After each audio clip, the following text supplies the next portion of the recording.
Enterprise TV, a tradition of truth. Thank you very How much. do you weigh in on the raging battle between Governor Fubara and his estranged godfather, Wike? Well, my own personal opinion is just everybody should abandon this war and make peace. There's no guarantee for victory for this person or this person as it stands now. But it's going to be a serious battle as the years continue up until 2027. And it will not give a proper ground for the current governor to actually govern the state for the benefit of the indigenes of the state. So I've spoken to the people that I know that have some form of link to him. They should just find a way to get a peaceful dialogue with the minister. I don't see it going any other way. But that looks impossible. Rather, what? You cannot know what will change until election comes. This whole thing is about 2027 election. That's how you know what has changed. It's not to whether you are going to align with this person on the right or align with this person on the left. Until after election in 2027, that's when you know who is winning. It is just it has just been spreading hate. It has just been spreading hate, creating animosity, increased backbiting, just more people are considered as ingrates. To some extent, most of them are. Just general zero peace, because there is no assurance of peace. Today you feel it's going to go this way, tomorrow it's changing direction. Like the recent thing that just happened where the PDP National had decided that they were going to do caretaker committee across the wards, and then suddenly the list of the minister is what is accepted as the authentic list, even though when it first came out, the people on the governor's side said it was a fake list. Eventually it turned out to be the real list. So looking at that, even people are complaining that some people from other political parties are there, and then that is considered as the original list. So what can anybody do about it? Absolutely nothing. So we just, everybody has to wait until 2027 to know who is going to win this war. But it's going to be a very serious one. Well, like you said, Odili was governor in 1999 till 2007. Omeha came briefly for 6 months. Amechi took over. And then Wike came on board. And then now Fubara. The difference between the first 3 people that were governors and Fubara is that these people were actively involved in politics and understood the theatrics of it. They were actively involved in it. Odili himself had been in government. Amechi had also served in other regimes before the 1999 democratic dispensation. Wike also had served as local government chairman like that. But he had served nowhere before being a governor. He was an administrator, a good one for that matter. So he did his job very well. And that made the powers that be at the time like a consensus arrangement that he should be governor. So he was asked to resign as AG of the state. Why is Fubara looking like the only governor who will not be able to overcome a godfather's shadow and do his own work? He's trying to do his best now. Like I said, Odili has been in the game before, 99. Amechi, the same thing. Wike came into the picture, started as a local government chairman. I'm assuming prior to that time. In fact, he did political science and then did law. So he has a blend of both. So he understands how to navigate his way through the political terrain. And he has been doing that very well so far. Now, Fubara as a person is just an educated man who is a technocrat, who is a sound accountant, and rose to become Accountant General of the state before he was picked to become governor. Now, the political terrain is not the same as what you see in the former civil service structure. The games that people play, the scheming, is not quite the same. In civil service, you may need to wait for your number of years to get promotion. In politics, you can maneuver your way and pull somebody down and then go up. Pulling the person down has to be a conscious effort. You consciously pull the person down. But in civil service, maybe if you can do something like that, maybe it's to get the person sacked. That can be the only way out, which is somebody who is going by the books as the rules require. You may not even get the opportunity to do that. And in politics, there are virtually no rules because the people don't even obey their political party constitutions. So what are the rules? There are no rules. So Fubara is kind of new in this. And for me, I feel those working with him are not really a proper match for the Minister of FCT because he's beating them to their game back to back. And it's sickening when you see them, their boisterous nature, and then they claim they can do this, they can do that, and then you just watch them messing up. Because how does it happen that a sitting governor, by the PDP constitution, as they say, whomever is governor is leader of the party in that state, and the minister is not in the state? You are as governor. How come you can't control your assembly?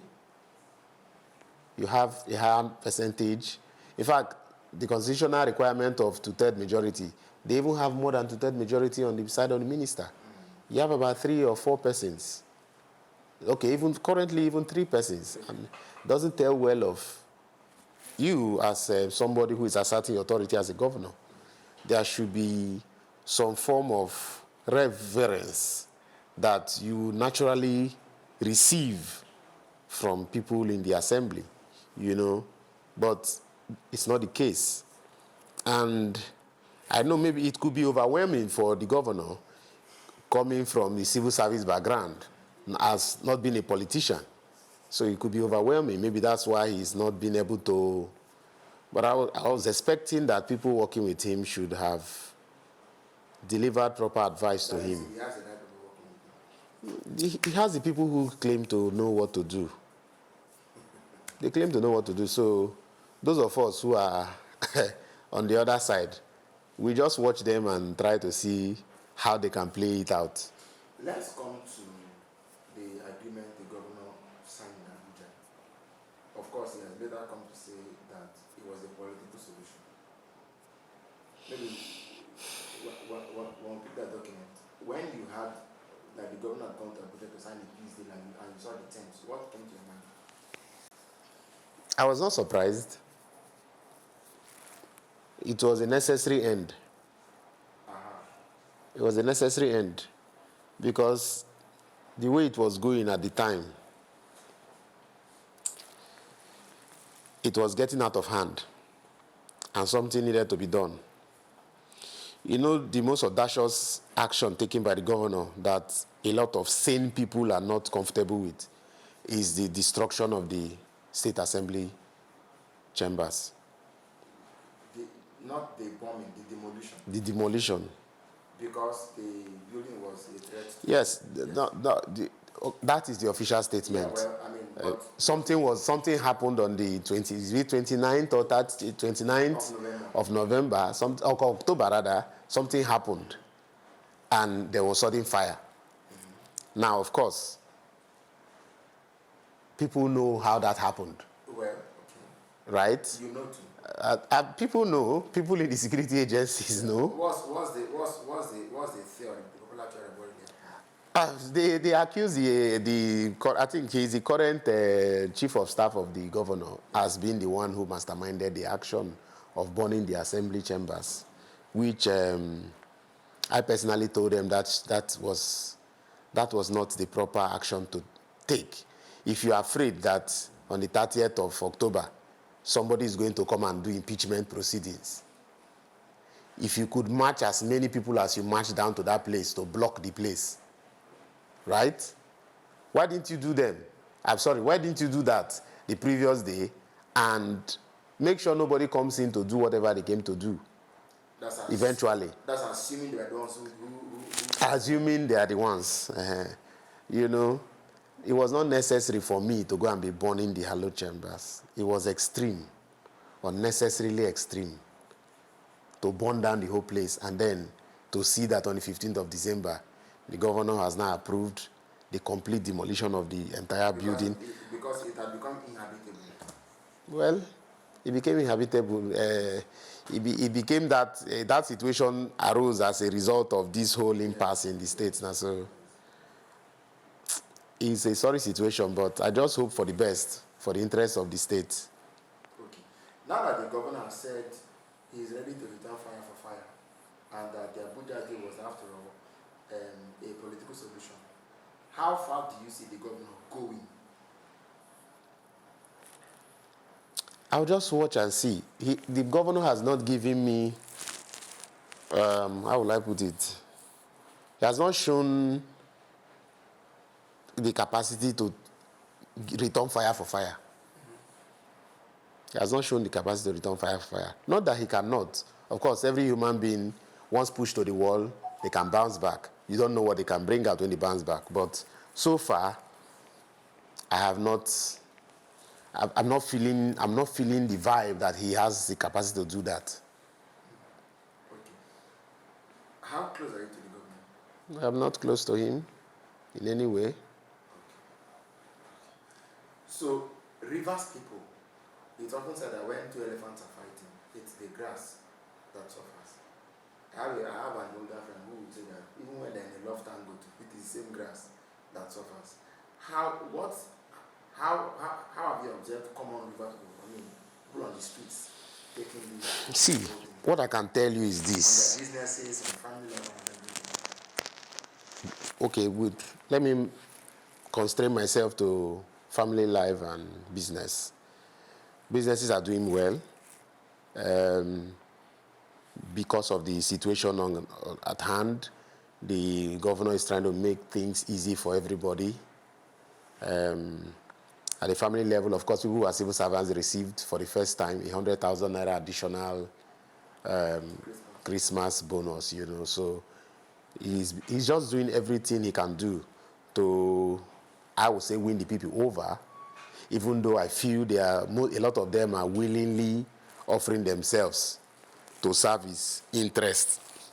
The minister has a lot of people he has defeated in different battles over the years, so they feel this is the time for them to unite and defeat him. I hope they can. I really don't think they can do it, but I just hope they can do it. So now a question on why is the minister such a strong, formidable force in Rivers politics? Why is it such a behemoth that you keep saying you're not seeing what's strong enough to match him, and you don't think that they're going to be able to beat him to it? What exactly makes the minister what it is? First, I used to say the man that somebody should be careful of is the man that chooses to go contrary to this rule.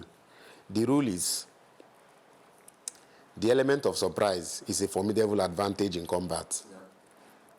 Now, when somebody refuses to use the element of surprise on you, he tells you what he will do to you to prepare your mind.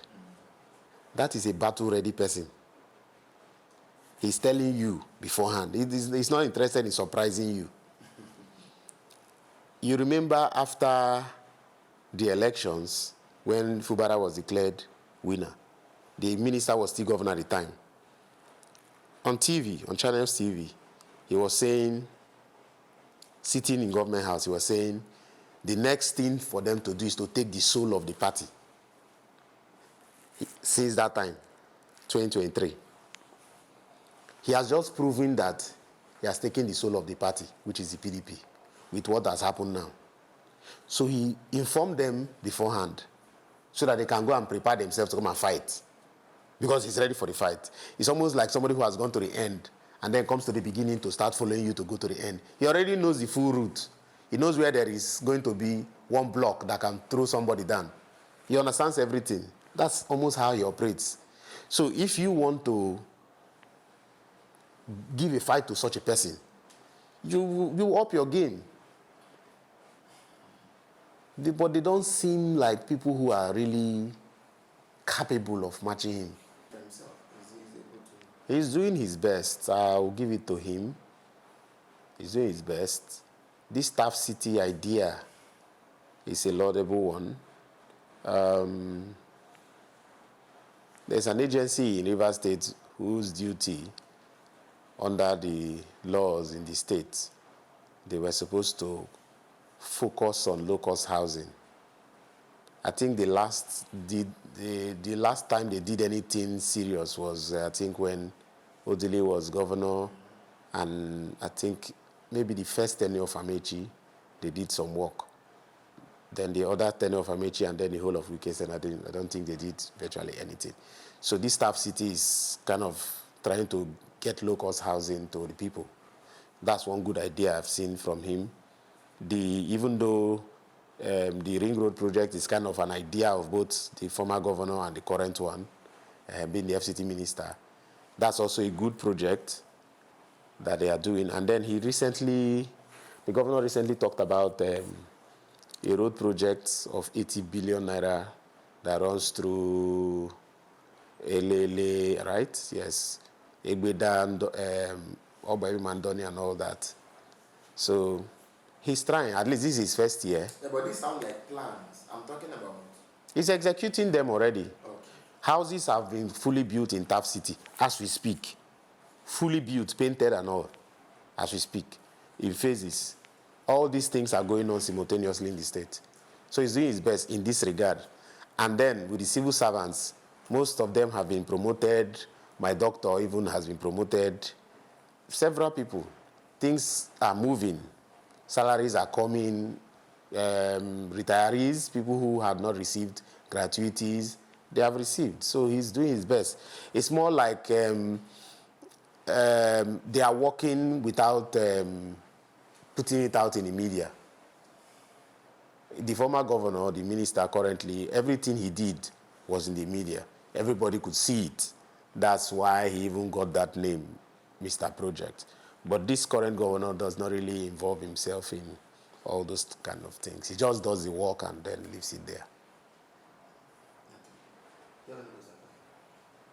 Into the Niger Delta, into the South. Well, I can tell you a better answer. So the way it is now, the two factions in Rivers State are seeking the attention of the president. Both the Fubara faction and the Wike faction. So they are just giving the president the meal for free.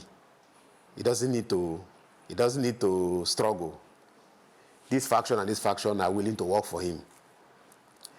The governor's faction, from my own point of view, they are doing this so that they can get ahead of the minister. But it is the minister that knows the kind of relationship he has with the president. So he acts like a man that has been assured of certain things. And when you see him speak and you see the results flow in line with his ideology, you begin to understand that there is something really going on that you don't know about. Then,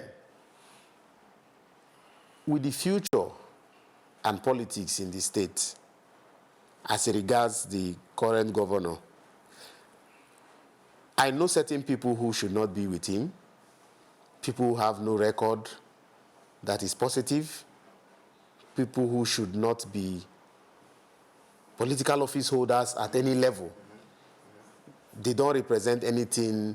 Of course, politics is about serving the people, So why do you want to hold public office if you don't intend to serve the people?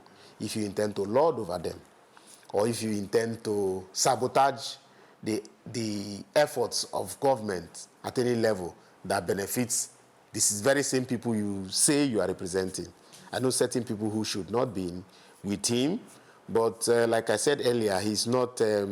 He does not seem like someone who understands the political dynamics of the state, being a civil servant who rose to the highest level. You know, so he cannot know this one and then know this one all at the same time. Okay. Barrister Bethel, thank you for your time on this podcast. Thank you.